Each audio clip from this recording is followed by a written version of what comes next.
बच्चू कडूंची 7-12 कोरा यात्रेचा आजचा तिसरा दिवस आहे आणि ही यात्रा जर आपण पाहिलं तर दारव्हा तालुक्यामध्ये जाणार आहेत। आपण दृश्यांमध्ये बघू शकतो भर पावसामध्ये जे आहे ते बच्चू कडू या ठिकाणी यात्रा करत आहे आणि मोठा प्रतिसाद जो आहे तो या ठिकाणी भेटताना आपल्याला पाहायला मिळते। स्वतः बच्चू कडू या ठिकाणी आपण बघू शकतो बैलबंडीमध्ये जे आहे ते संपूर्ण प्रवास करताना आपल्याला पाहायला मिळत आहे। पावसाचं संपूर्ण वातावरण या भागामध्ये आहे। भाऊ काय सांगणार, वरून पाऊस सुरू आहे आणि मोठा प्रतिसाद मिळतो, तुम्ही घोंगडी घातली आहे। प्रचंड सगळ्या जाती धर्मातले लोक ह्या यात्रेत सहभागी आहे।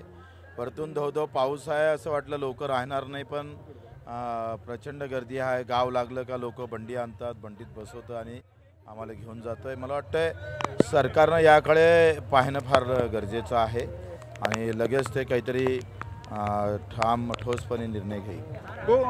6 महिन्यात जर पाहिलं तर पश्चिम विदर्भामध्ये जवळपास 350 शेतकऱ्यांची आत्महत्या झालेली आहे। दुसरीकडे तुमची ही यात्रा होत आहे कर्जमाफीसाठी।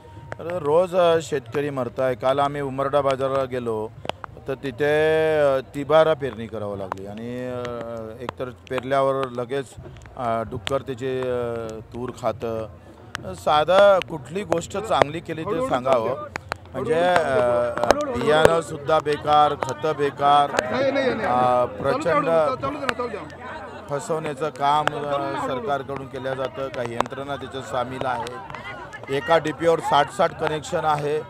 कुठलीच गोष्ट चांगली नाही ना।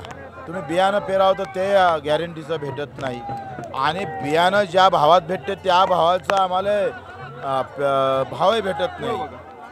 तर अशी वाईट परिस्थिती असताना सरकारनं तातडीने निर्णय घेणं गरजेचं आहे आणि त्याची आम्ही वाट पाहत आहोत। नाही झालं तर आम्ही ठाम आहोत, आम्ही चालत राहू। महाविकास आघाडीचे अनेक नेते तुमच्या आंदोलनाला पाठिंबा देणार असल्याची माहिती आहे, तुमच्या सोबत चालणार देखील असल्याची माहिती आहे। कोण कोण येणार आहे का सांगा? अजून काही निश्चित नाही आहे। सुप्रियाताई येतो म्हणत होते, नाना पटोळे येत होते म्हणत होते, बाळा नांदगावकर येणार होते।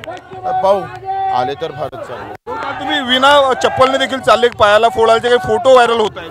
5 किलोमीटर बगर चपलीनं चालून पाहिलं, त्यातल्या काय वेदना आहे शेतकऱ्याच्या। कारण आमची मायमाऊली जेव्हा पाऊस सुरू असतं तेव्हा ती बगर चपलाचीच जातं आणि तिला काय वेदना असतं ते आम्ही पाहायच्या होत्या आणि त्या पाहिल्या।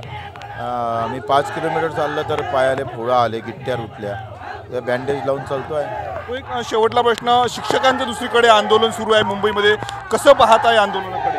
तर ते जे शिक्षक आहे ते आमच्या शेतकऱ्याच्या पोरांना शिकवतात आणि जे शेतकऱ्याच्या संबंधित आहे त्यांच्या सगळ्यांच्या वाक्य आहे। त्या शिक्षकांच्या आंदोलनाला आमचा पाठिंबा आहे। आपण बघू शकतो या ठिकाणी बच्चू कडूंची जी आहे ती यात्रा तळेगावमध्ये पोहोचलेली आहे। दारव्हा तालुक्यामध्ये भर पाऊस आहे आणि पावसात देखील मोठा प्रतिसाद या यात्रेला पाहताना मिळत आहे। आपण दृश्यांमध्ये मागे बघू शकतो शेतकऱ्यांची देखील मोठ्या प्रमाणावर जी आहे ते संख्या या संपूर्ण पायदळ यात्रेमध्ये पाहायला मिळत आहे। कॅमेरामॅन निकेत दातोंडेसह मी स्वप्नील उमप, TV9 मराठी, तळेगाव, दारव्हा, यवतमाळ।